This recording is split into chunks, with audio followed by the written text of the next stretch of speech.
आज के समय इंटरनेट पर ना एक मीम चल रही है कि भारत में लोग होली सेलिब्रेट कर रहे हैं, दुनिया भर में दिवाली मनाई जा रही है। मैं यहाँ पर सिंपली ये कहूँगा, यूएस, इजराइल, ईरान, बाकी मिडिल ईस्ट सब लोग बिजी हैं। पाकिस्तान में यूएस की एम्बेसीज पे अटैक हो रहे हैं, बट भारत चुपचाप आगे बढ़ रहा है। बिल्कुल, आज के समय आप अगर देखो तो यूएस इजराइल स्ट्राइक से टोटल 780 लोग मारे जा चुके हैं ईरान में, और इस टॉपिक पर मैं वीडियो लाता रहूंगा। बट इस बीच आपको पता होना चाहिए कि किस तरीके से भारत और कनाडा ने एक लैंडमार्क यूरेनियम पैक्ट साइन कर दिया है, जिसके बारे में British media, American media, even Chinese media extensively articles publish कर रहा है कि यूरेनियम सप्लाई डील भारत के साथ कनाडा ने साइन कर ली है। 10 साल के लिए एक मेगा 1.9 बिलियन की डील होगी। हो सकता है कि यहाँ पे आप मुझे ये कहें कि वेट ये बताया गया है कि 2.6 बिलियन डॉलर की डील है, वो कैनेडियन डॉलर्स हैं। कैनेडियन अमेरिकन डॉलर्स में फ़र्क है, बट रफली आप कह सकते हैं एक 2 बिलियन डॉलर की डील साइन कर ली है भारत और कनाडा ने। और मैंने आपको बताया था कि जस्टिन ट्रूडो अकेले इंडिया कनाडा के रिलेशंस को डैमेज कर रहे हैं। उनके हटते ही आप देखोगे ये दोनों कंट्रीज बिल्कुल एक नई दिशा में आगे बढ़ेंगे। और कनाडा के जो प्राइम मिनिस्टर हैं मार्क कार्नी, जो भारत आए हैं रिसेंटली, इन्होंने ये वीडियो पोस्ट करी है भारत के साथ रिलेशंस को लेकर। एक छोटी सी वीडियो है, मैं चाहता हूं हम लोग मिलकर देखें। India has become the fastest growing in the world. Per capita income, this country has been unparalleled in history. Now यहाँ पे इन्होंने बहुत ही एक इंपॉर्टेंट लाइन ऐड करी है कि सेल्बम इन हिस्ट्री में कभी कभी देखने को मिलता है कि एक देश की पर कैपिटा इनकम इतना ज़्यादा राइज कर रही हो। एक बार को आप कह सकते हैं भारत की पर कैपिटा इनकम, मतलब ऑन एन एवरेज एक आदमी कितना कमाता है, ये अभी भी $3000 से थोड़ा कम है। तो कौन सा हमने तीर मार लिया? देखिए, जितनी हमारी जीडीपी ग्रो हुई है ना, उससे तेजी से हमारी पर कैपिटा इनकम ग्रो हो रही है। और आने वाले समय में ये पर कैपिटा इनकम बढ़ती रहेगी और भारत की कंजम्पशन भी बढ़ेगी। यही चीज है जो कनाडा, यूएस और दुनिया भर के देशों को अट्रैक्ट कर रही है towards the Indian market. We both know inertia is not a strategy. Those who succeed in this new era will be those with the confidence, the ambition, and most importantly, the partnership. This is not the renewal of a relationship. It is the expansion of a valued partnership with new ambition. Focused partnership between two confident countries charting our own course for the future.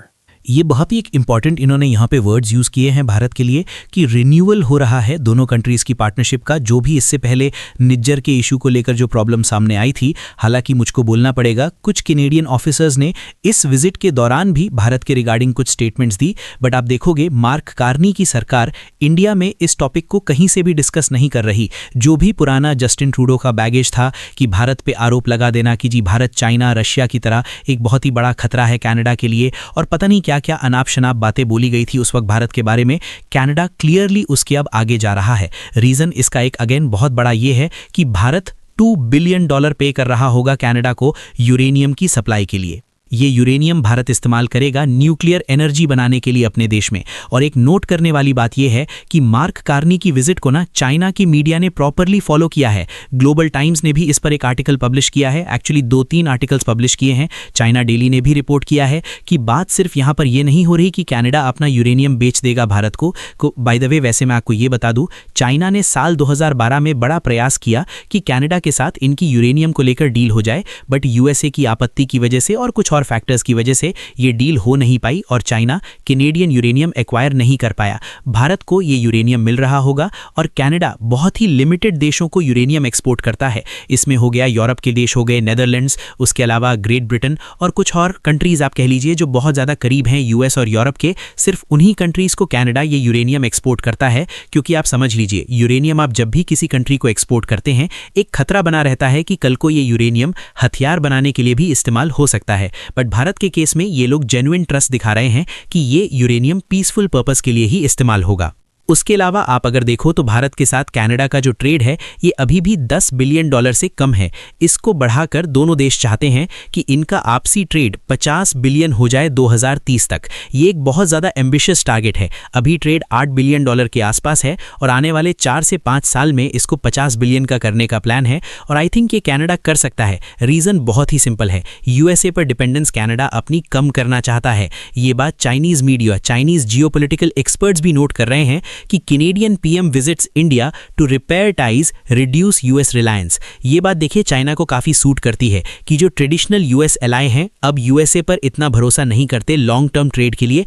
अब इनको पता है कि इनको diversification करनी होगी, भारत के साथ भी ट्रेड इंप्रूव करना होगा। ऐसा तो कहीं से नहीं है कि भारत रिप्लेस कर देगा यूएसए को कनाडा के लिए। यूएस आज भी एक बहुत ही बड़ा ट्रेडिंग पार्टनर है कनाडा का और रहेगा। इन्हें डाइवर्सिफाई करके फ्यूचर शॉक्स के लिए तैयार रखना होगा खुद को, क्योंकि अगर ये अपनी डिपेंडेंस यूएसए पर बहुत ज़्यादा बढ़ाकर रखेंगे, कल को ट्रंप नहीं तो आगे जाकर जो भी इनका प्रेसिडेंट बनेगा, जॉन सीना बनेगा या कोई भी बनेगा, वो कल को कनाडा पे फिर से लगा दे टैरिफ, फिर से ट्रेड वॉर स्टार्ट कर दे, कौन रुकेगा। और यहाँ पे आप देख पाओगे चाइना के जो जियोपॉलिटिकल एक्सपर्ट हैं वो ये कह रहे हैं कि Canada is busy with shuttle diplomacy, इसको शटल डिप्लोमेसी कहते हैं, moving on multiple fronts to seek broader support.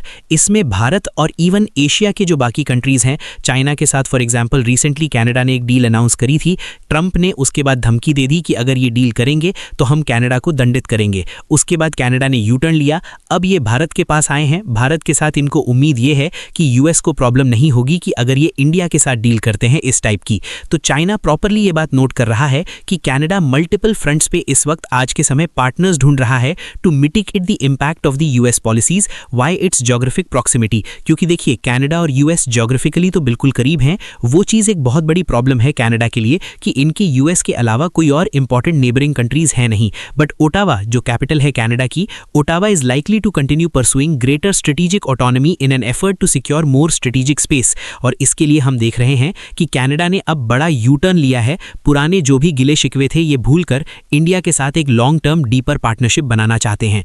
Now एक सवाल आप मुझसे यहाँ पे ये पूछ सकते हैं कि मार्क कार्नी के साथ मुकेश अंबानी बहुत दिखे, मुकेश अंबानी काफ़ी फ्रेंडली तरीके से बात कर रहे थे। मुकेश अंबानी का यहाँ पे क्या रोल है? देखिए कनाडा ना सिर्फ यूरेनियम के मामले में, कनाडा बहुत ही रिच है रिसोर्सेज में। यूरेनियम में इनके पास दुनिया के 3rd लार्जेस्ट रिजर्व्स हैं, इनके पास नेचुरल गैस भी है बहुत सारी, उसके अलावा इवन ऑयल के भी बहुत सारे भंडार कनाडा में एग्जिस्ट करते हैं।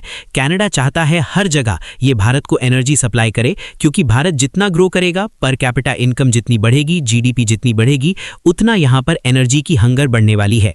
और कनाडा ने हाल ही में ये बात इन्होंने मेंशन करी है कि they aim for more liquefied natural gas exports to India, क्योंकि इनको पता है भारत में यूरेनियम के अलावा इतना कुछ बेचने के लिए है यहाँ पर, ये हमसे इतना परचेज करेंगे और हम इनकी मार्केट से बहुत कुछ कमा सकते हैं। और भारत की एलएनजी मार्केट में एक बहुत ही ज़्यादा इंपॉर्टेंट प्लेयर है रिलायंस। जैसे आप लोग जानते हैं Reliance oil and natural gas का एक बहुत बड़ा एक प्लेयर है भारत में। तो ऑब्वियसली मुकेश अंबानी के साथ बातचीत करना, किस तरीके से कैनेडियन बिजनेसेस और रिलायंस की पार्टनरशिप को ये और इंप्रूव कर सकते हैं, ये सब डिस्कस करना ऑब्वियस था। और जो मैं देख पा रहा हूं, कनाडा और भारत की पार्टनरशिप इन द फ्यूचर बढ़ने ही वाली है। दोनों कंट्रीज के बीच में एक फ्री ट्रेड एग्रीमेंट, जिसको हम सीपा कहते हैं, the comprehensive economic partnership agreement, ये मोस्ट प्रोबेबली साइन कर लिया जाएगा काफ़ी जल्दी। एक एफटीए जब एक बार साइन हो गया, उसके बाद डेफिनेटली ट्रेड इंडिया कनाडा का बढ़ने वाला है। और इंटरनेशनल स्टेज पर आप देखोगे कि कनाडा काफ़ी बार आपको भारत का सपोर्ट करता हुआ भी नजर आएगा, क्योंकि भारत कनाडा का एक बहुत बड़ा क्लाइंट होगा और अपने क्लाइंट को हर कोई एक बिजनेस पार्टनर या फिर प्रोवाइडर खुश रखना चाहता है। सो मैं उम्मीद करता हूं कि यहाँ पे आप समझ गए होंगे कि मार्क कार्नी भारत में क्यों आए हैं, कनाडा के क्या ऑब्जेक्टिव्स हैं भारत को लेकर, और India Canada partnership in the future और ज़्यादा ग्रो क्यों करने वाली है। और फाइनली यहाँ पर आप लोगों से मैं एक सवाल पूछूंगा कि टॉमाहॉक क्रूज मिसाइल, ये आज के समय काफ़ी न्यूज़ में है। ये बताया गया है कि जी B2 बॉम्बर्स और टॉमाहॉक क्रूज मिसाइल्स और क्लाउड और वेरियस और चीज़ों का यूज़ किया गया ईरान पर अटैक करने के लिए। आपको बताना है कि टॉमाहॉक क्रूज मिसाइल्स किस देश ने डेवलप किए हैं। ये हैं यहाँ पे आपकी ऑप्शंस, कनाडा, इजराइल, यूएसए या फिर यूक्रेन। कमेंट सेक्शन में करिए उत्तर। जो लोग देंगे सही उत्तर, उनकी कमेंट को मैं दे दूंगा हार्ट, ताकि बाकी लोग समझ पाएं कि सही उत्तर क्या है।